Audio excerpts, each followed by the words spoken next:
ఇదే డౌట్ మీకు కూడా ఉంది కదా, అసలు లక్ష్మీదేవి విష్ణుమూర్తి పాదాల దగ్గర ఎందుకు కూర్చుంటుంది ఎప్పుడు? క్షీరసాగర మదనంలో శేషతల్పం మీద పడుకొని ఉన్న విష్ణుమూర్తి పాదాల దగ్గర కూర్చొని లక్ష్మీదేవి కాళ్ళు ఒత్తుతూ ఉంటుంది.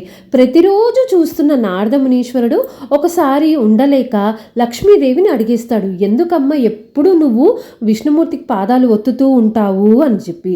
అప్పుడు లక్ష్మీదేవి విష్ణుమూర్తిని అడుగుతుందంట, అంటే లోక కళ్యాణార్థం కోసం.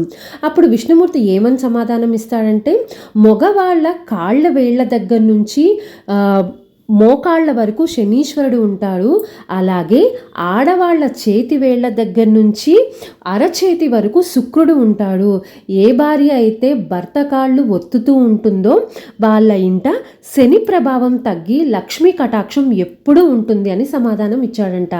మీకు నచ్చితే దయచేసి సబ్స్క్రైబ్ చేసుకొని అందరికీ షేర్ చేయండి.